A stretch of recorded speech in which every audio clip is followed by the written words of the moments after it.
Good morning, all of you. Today I am going to online class to welcome start of the online class in 10th standard subject science part second topic number 4 topic number 4 name environmental management means म्हणजे पर्यावरण व्यवस्थापन. बघा इयत्ता 10वी विषय विज्ञान भाग 2 मधला चौथा धडा आपण आज घेणार आहोत. चौथ्या धड्याचं नाव आहे एन्व्हायरमेंट मॅनेजमेंट म्हणजे काय, पर्यावरणीय व्यवस्थापन. हा धडा बघायचा आहे. आता एन्व्हायरमेंट म्हणजे काय आणि त्याचं मॅनेजमेंट कसं केलं जातं म्हणजे पर्यावरण व्यवस्थापन कसं केलं जातं हे आता बघणार आहोत. बघा आता तुम्हाला हा धडा अत्यंत महत्त्वाचा आहे परीक्षा दृष्टिकोनानं, कारण का यावरती मागील झालेल्या बोर्ड परीक्षामध्ये हा तुम्हाला इकोसिस्टीम म्हणजे काय, परिसंस्था म्हणजे काय किंवा इकोसिस्टीम चार्ट म्हणजे काय हे हा प्रश्न विचारला होता. आपण पुढे बघणार आहोत, पण हा परीक्षा दृष्टिकोनातून अत्यंत महत्त्वाचा धडा आहे आणि उपयुक्त असा धडा आहे. याचा उपयोग अनेक स्पर्धा परीक्षांमध्ये अनेक एक्झाममध्ये याचे बरेच प्रश्न विचारलेले आहेत या चॅप्टरमध्ये. बघा आता आपण या चॅप्टरमध्ये आता बघणार आहोत. This is a environment management. What is environment management म्हणजे पर्यावरण व्यवस्थापन म्हणजे काय, पर्यावरण कशाला म्हटलं जातं. This is atmosphere of the in plant म्हणजे बघा या पृथ्वीतलामध्ये आढळणारे जे वनस्पती आहेत, ॲनिमल्स, इन्सेक्ट्स, मायक्रोऑर्बिट्स, हे जे सजीव आहेत या परिसंस्थांमध्ये आढळणारे जे सजीव आहेत, सर्व सजीव ज्याच्यामध्ये जीव असा घटक आहे, ज्याच्यामध्ये आंतरक्रिया चालते, ज्याच्यामध्ये परस्पर संबंध असा चालतो, ते म्हणजे परिसंस्था. म्हणजे या पृथ्वीतलामध्ये जेवढे घटक, ज्यांच्यामध्ये जीव घटक आहे, ज्यांच्यामध्ये जीव हालचाल होते, ज्यांच्यामध्ये आपल्या आंतरक्रिया व्यवस्थितरित्या सुरळीत चालते, ती म्हणजे परिसंस्था म्हणजे ती इकोसिस्टीम. म्हणजे ह्या सगळ्या गोष्टी पर्यावरणामध्ये येतात आणि या पर्यावरणामध्ये ह्या गोष्टी घडल्या शेवट त्या पर्यावरणामध्ये मॅनेजमेंट करता येतं किंवा व्यवस्थापन करता येत नाही. हे जर प्राणी आत्ता निसर्गामध्ये नसतं तर निसर्गाचं व्यवस्थित विलेपन झालं नसतं, व्यवस्थापन झालं नसतं. आता बघा this is of the environment management. आता environmental this is a very important of the factors of the ecosystem. Ecosystem is परिसंस्था. Ecosystem what is ecosystem. Ecosystem म्हणजे परिसंस्था. This is ecosystem in definition. Definition is ecosystem is formed by biotic, abiotic factors and their interaction with each other factor play very important role in the ecosystem. Ecosystem म्हणजे काय बघा अनेकदा definition very IMP आहे. Ecosystem म्हणजे बघा ecosystem formed by biotic and abiotic factors and their interaction with each other factor play very important role in the ecosystem. म्हणजे काय की या जगामध्ये किंवा या आपल्या सभोवताली असे दोन गट पडतात. या पृथ्वीसभोवताली असे दोन गट पडतात. ते दोन गट म्हणजे काय, बायोटिक, अबायोटिक. बायोटिक म्हणजे काय, जैविक. अबायोटिक म्हणजे काय, अजैविक. Biotique, abiotic. बायोटिक म्हणजे काय, जैविक घटक आणि अबायोटिक म्हणजे अजैविक घटक.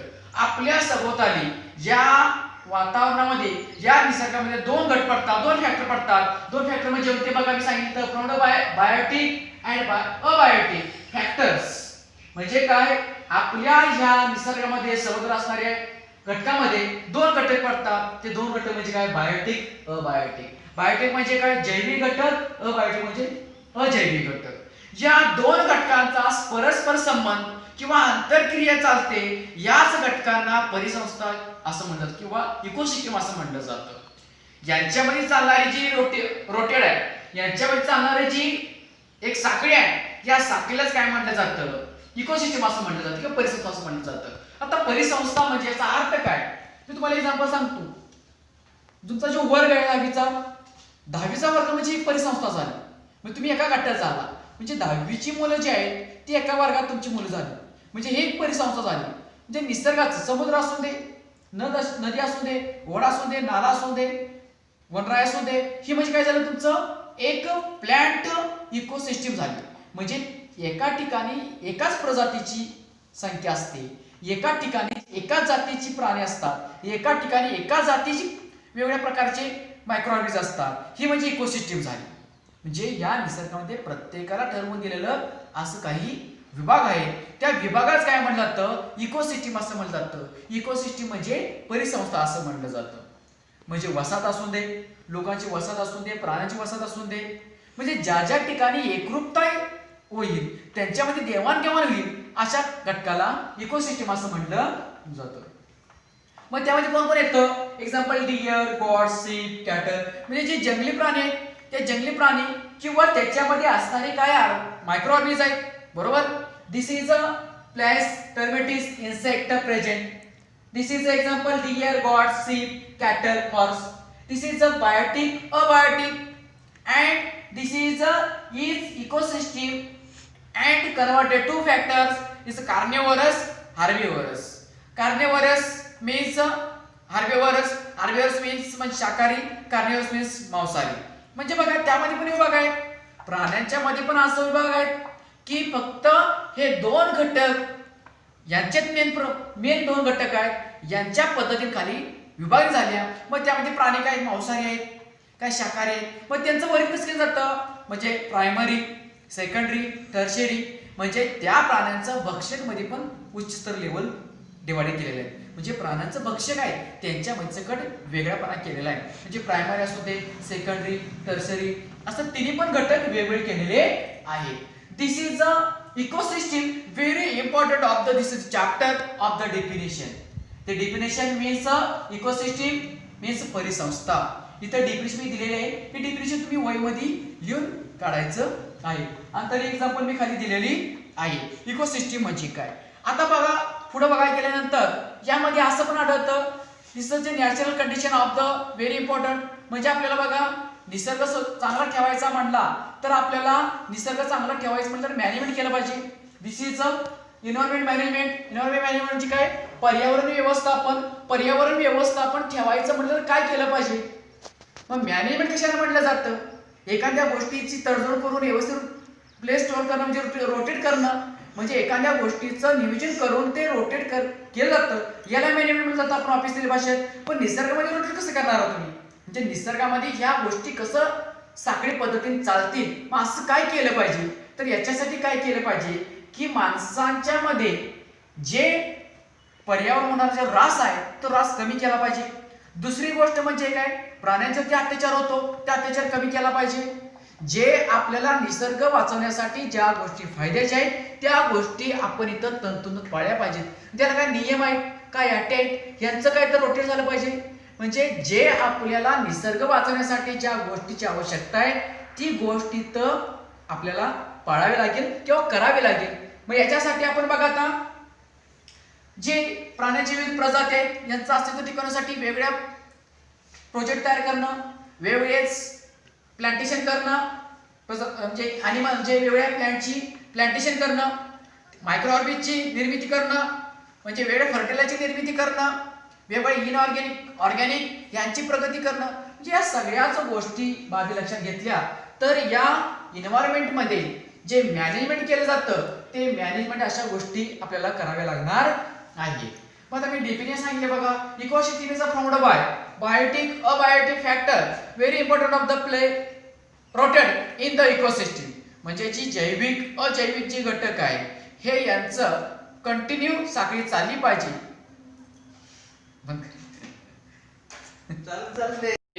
बघा आता मागे आपण त्या पॉईंट बघितला होता, त्या पॉईंट मध्ये इकोसिस्टमची डेफिनेशन बघितली होती. इकोसिस्टम म्हणजे काय? परिसंस्था. परिसंस्था कशाला म्हटलं जातं हे पण आपण बघितलं की आपल्या सोबतला असणारे जे दोन जीव घटक आहेत ते दोन घटक कोणते? Biotic, abiotic. जैविक, अजैविक असे दोन गट आहेत. मग या दोन गटामध्ये असणारे जेवढे जीवजंतू आहेत त्यांनाच परिसंस्था असं म्हटलं जातं. थोडक्यात आता बघा मग त्या जीवजंतूचं किंवा जैविक अजैविक घटकाचं पर्यावरण व्यवस्थापन कसं केलं जातं किंवा एन्व्हायरमेंटल मॅनेजमेंट कसं केलं जातं हे आता आपण बघणार आहोत. त्याचा चार्ट बघा. This is a ecosystem is factor of the म्हणजे बघा या परिसंस्थाचं डिव्हायडेशन कसं केलं, म्हणजे विभागणी कसं केलं की त्यालाच काय म्हटलं जातं की मॅनेजमेंट. म्हणजे बघा धड्याचं नाव असं आहे की एन्व्हायरमेंटल मॅनेजमेंट म्हणजे पर्यावरण व्यवस्थापन कसं केलं जातं. मग व्यवस्थापन नेमकं कशाला म्हणायचं की कोणत्या घटकाच्या द्वारे या प्राण्यांचं किंवा जीव घटकांचं विभागणी केली गेली. कशाद्वारे त्यांचं अंतर्गत मूल्यमापन करण्यात आलं, कसं परस्पर संबंध किंवा त्यांच्यामध्ये चालणाऱ्या आंतरक्रिया याच्याद्वारे या बायोटिक अबायोटिक फॅक्टरचं आधारित यामध्ये वर्गीकरण केलेलं आहे. बघा, this is a ecosystem is very important two factor biotic components, abiotic components, very two important of the two main factors, biotic, abiotic.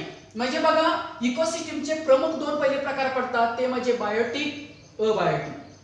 हे महत्त्वाचे दोन प्रकार आहेत. म्हणजे या परिसंस्थांमध्ये आढळणाऱ्या सगळ्यात महत्त्वाचे घटक म्हणजे बायोटिक, अबायोटिक, जैविक, अजैविक या घटकांच्या द्वारेच काय होतं, या प्राण्यांचं मूल्यमापन होतं, त्यांच्याच द्वारे त्यांचं व्यवस्थापन केलं जातं.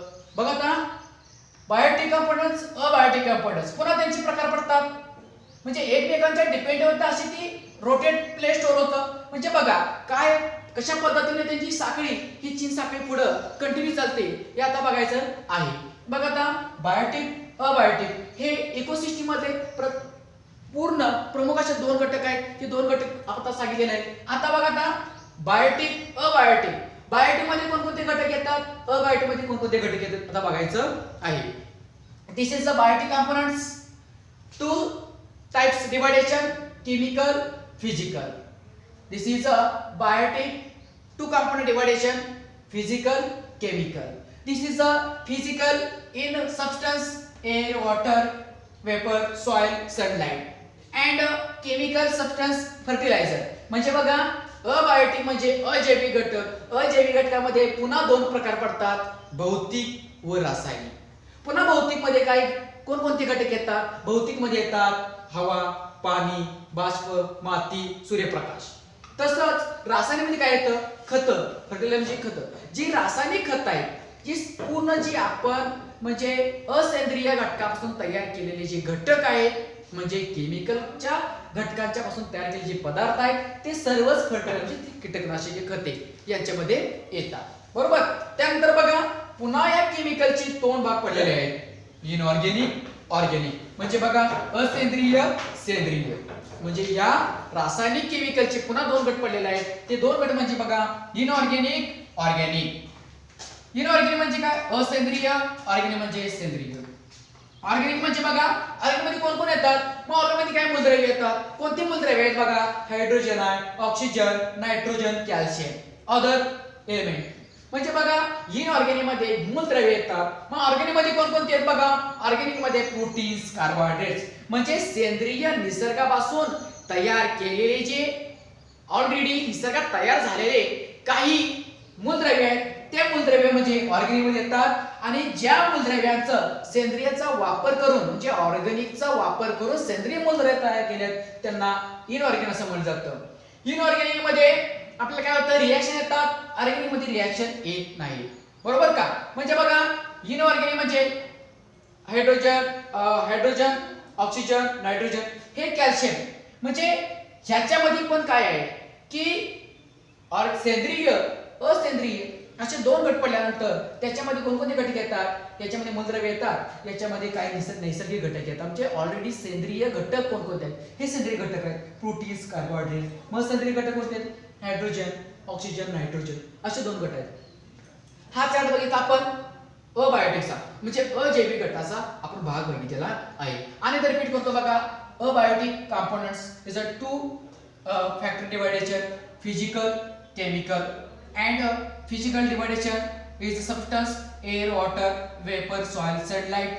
And chemical is factor dividation, fertilizer dividation, two factors, inorganic, organic.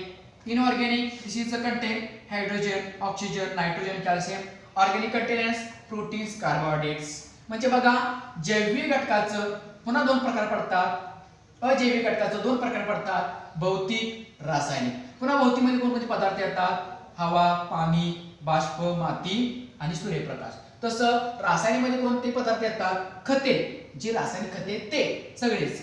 पुन्हा बघा, त्यानंतर पुन्हा फर्टिलायझरचे पुन्हा दोन प्रकार पडतात, इनऑर्गॅनिक, ऑर्गॅनिक. म्हणजे असेंद्रिय, सेंद्रिय. असेंद्रिय मध्ये कोणकोणते पदार्थ येतात, हायड्रोजन, ऑक्सिजन, नायट्रोजन. म्हणजे याच्यामध्ये मूलद्रव्ये ऍडिशन होतात. याच्यामध्ये काय येतात, जे आपल्या निसर्गामध्ये मिळणारे जे पदार्थ आहेत त्याच्यामध्ये असणारे जे कंटेन आहेत म्हणजे ते इनऑर्गॅनिक, ऑर्गॅनिक, प्रोटीन्स, कार्बोहायड्रेट्स. तसाच हा चार्ट आता बायोटिक कंपाऊंड्स मध्ये बघायचा आहे. हा झाला अजैविकचा. आता बघणार आपण जैविक घटक. बायोटिक कंपोनंट्स म्हणजे काय? जैविक घटक. बायोटिक कंपोनंट्स च डिवाइडेशन टू फॅक्टर, ऑटोट्रॉपिक, हेटेरोट्रॉपिक. म्हणजे बघा स्वयंपोषी, परपोषी. म्हणजे जैविक घटकामध्ये, जैविक घटक त्याचा मेन घटक आहे. ज्या जैविक घटकामध्ये पुन्हा दोन प्रकार पडतात, स्वयंपोषी, परपोषी. Means autotrophic, heterotrophic. पुन्हा बघा this is the dividation of the autotrophic producer म्हणजे काय? उत्पादक. स्वयंपोषी म्हणजे काय? जो स्वतःचा अन्न स्वतः तयार करतो, जो स्वतःचा अन्न स्वतः तयार करून दुसऱ्याला भक्ष्य म्हणून वापरतो. म्हणजे स्वतः जो करता असतो, करीता असतो त्याला उत्पादक म्हटलं जातं. स्वतः बनवतो याला उत्पादक असं म्हणजे प्रोड्युसर असं म्हटलं जातं. नेक्स्ट बघा हेटेरोट्रॉपिक म्हणजे परपोषी. परपोषी म्हणजे काय? तो दुसऱ्यावर अवलंबून असतो. म्हणजे बघा हेटेरोट्रॉपिक म्हणजे काय? परपोषी. This is the two dividation factor animal decomposer म्हणजे प्राणी सूक्ष्मजीव. त्यानंतर बघा पुन्हा animals dividation factors consumers. Next decomposers converts microorganisms म्हणजे बघा एनिमल्सचं पुन्हा दुसऱ्या विभागले होते. कंझ्युमर म्हणजे भक्षक, डिकंपोजर म्हणजे विघटक. विघटकमध्ये कोण होतं? मायक्रोऑर्गॅनिझम, सूक्ष्मजीव येतात. म्हणजे बघा त्यानंतर पुन्हा कंझ्युमरचे तीन प्रकार पडतात. म्हणजे बघा भक्षकचे तीन प्रकार पडतात, प्रायमरी, सेकंडरी, टर्शियरी. म्हणजे भक्षकचे पुन्हा तीन प्रकार पडतात, प्रायमरी, सेकंडरी, टर्शियरी. असं म्हणजे this chart of the ecosystem in the management. म्हणजे इकोसिस्टीम कशाला म्हणायचं? ज्या ठिकाणी ज्या सजीवाचं एका ठिकाणी परस्पर संबंध जुळतो, एका ठिकाणी आंतरक्रिया चालतात, त्याला परिसंस्था अशी म्हणायची किंवा इकोसिस्टीम असं म्हणायचं. बघा आता अनेकदा मी चार्ट एक्सप्लेन करतो. इकोसिस्टीमचे दोन प्रकार पडतात, abiotic, biotic. Ecosystems is a two factor very important, abiotic, biotic. Biotic abiotic means अजैविक, बायोटिक म्हणजे जैविक. Abiotic dividation two factor physical, chemical. And biotic two factors autotrophic, heterotropic. This is the physical is substance, air, water, vapor, soil, sunlight. Chemical factors fertilizer. Autotrophic factors producer. Heterotropic factors animals decomposer. म्हणजे बघा ह्याच्यामध्ये भौतिक मध्ये हवा, पाणी, बाष्प, माती आणि सूर्यप्रकाश. रासायनिक घटकामध्ये खते येतात. स्वयंपोषी मध्ये प्रोड्युसर म्हणजे उत्पादक येतो. हेटेरोट्रॉपिक म्हणजे काय? प्राणी आणि सूक्ष्मजीव म्हणजे प्राणी आणि विघटक करणारा घटक. हे दोन घटक परपोषी मध्ये येतात. नंतर बघा पुन्हा या फर्टिलायझरचे पुन्हा दोन घटक पडतात, इनऑर्गॅनिक, ऑर्गॅनिक. म्हणजे बघा इनऑर्गॅनिक म्हणजे काय? असेंद्रिय, ऑर्गॅनिक म्हणजे सेंद्रिय. असे दोन घटक पडलेले आहेत. त्यानंतर कोणते पदार्थ येतात? Hydrogen, oxygen, nitrogen. पुन्हा बघा ऑर्गॅनिक मध्ये प्रोटीन्स, कार्बोहायड्रेट्स. पुन्हा बघा इकडे बघा की प्रोड्युसर कोण आहे? वनस्पती आहे, प्लांट आहे. कारण अन्न तो तयार कोण करतं? वनस्पती तयार करते. नेक्स्ट बघा एनिमल्स, डिकंपोजर. एनिमल्स कोण आहे? कंझ्युमर आहे. एनिमल्स म्हणजे जे तयार केलेलं अन्न खाणारा कोण? भक्षक आहे, त्यामुळे कंझ्युमर म्हटलेला आहे. डिकंपोजर मायक्रोऑर्गॅनिझम्स म्हणजे सूक्ष्मजीव.